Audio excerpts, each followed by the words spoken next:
Assalamu alaikum, respected viewers. I am Dr. Muhammad Ansari, Assistant Professor of Pediatrics, and today I am going to discuss a very common problem which is called toddler's diarrhea. Toddler is an age group between 1 year to 3 years of age group, meaning by 12 months up to 36 months of age is the children called toddlers. Toddler is the age group when child is developing independent walk.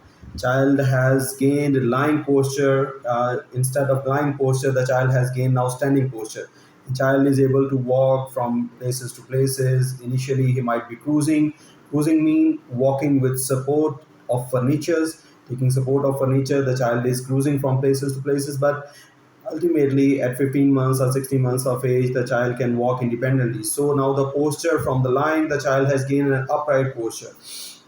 Upright posture is a contributing factor towards development of this diarrhea called toddler's diarrhea, denoted by the age group which it affects. The children usually passes 3 to 5 stools per day, and it is not associated with fever. It is not associated with vomiting. There is no lethargy. Children are still usually thriving, but there is a group of children, at least 30 to 40% of children, they are not thriving. They are not adequately gaining weight. They are not growing well. So, but the parents are giving even more refined foods and juices, which are further aggravating the condition.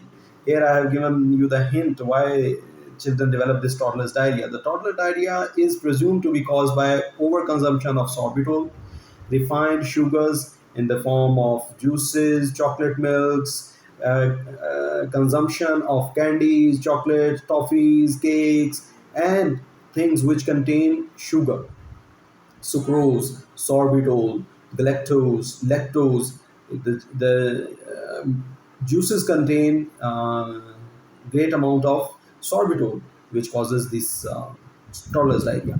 Then consumption of milk also aggravates this condition because milk contains lactose. Dairy, uh, dairy products, they also contain lactose, so consumption of lactose also aggravates the condition. There's relative deficiency of lactase enzyme in some children. Some population inherits this condition, and they also have diarrhea. The diarrhea in this condition, toddler's diarrhea, is classically carrots and peas diarrheas.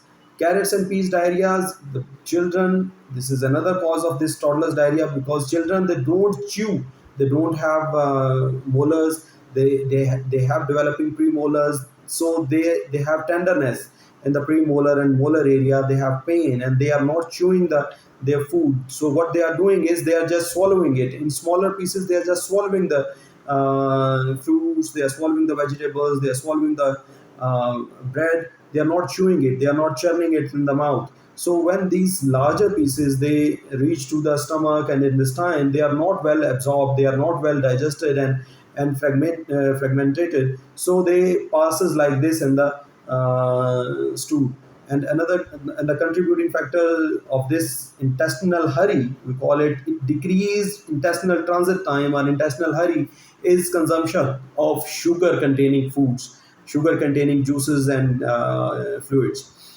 So the child passes carrots and peas diarrhea. The diarrhea contain liquid fraction is separate, and the solid component which the child has consumed, which he in fact has swallowed, has not churned it in his mouth. He is passing in the same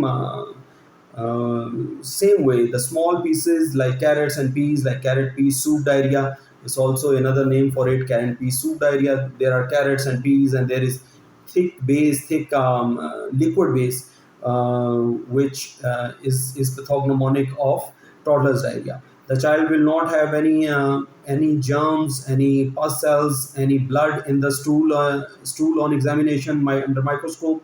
The child will not have mucus in his stool. If there is presence of mucus and there is amoebiasis or giardiasis, and there are ova and cyst of amoeba or giardia, so you must consider amoebiasis and giardiasis in such conditions because they are also long standing and lead to malnutrition as well, especially giardiasis.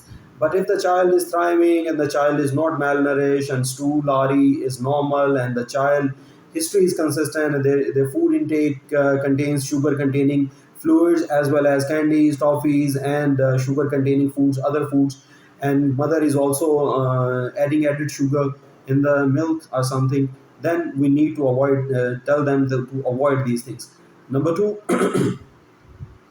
chewing your food is very important. The child need to be educated. So one-on-one session with a parent sitting in the front seat, in the front chair and table, and child sitting also in the front, both facing each other. The parents are to teach the child how to churn food, how many times to be churned, 20 times to be churned before it should be swallowed.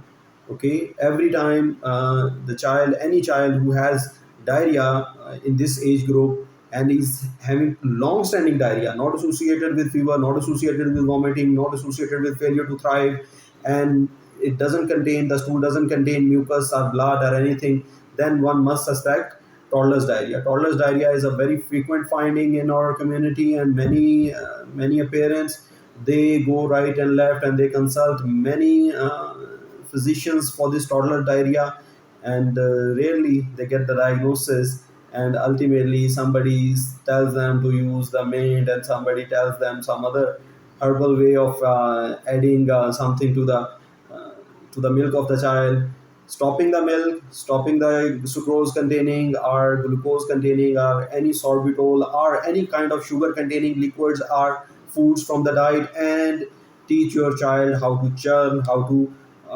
chew his meal. There are rhymes as well: chew, chew, chew your meal, like that. And you need to tell your child that chewing of meal is very important, very essential. Decreasing the dairy products from the diet of the child will also help. And cutting down the refined foods from the diet of the child will also help in decreasing the incidence of toddler's diarrhea. This was my today's small talk on toddler's diarrhea, which is a very frequent problem. If you like my video, please like it, share it, and recommend it to your friends and subscribe to my channel. Thank you very much. Assalamu alaikum.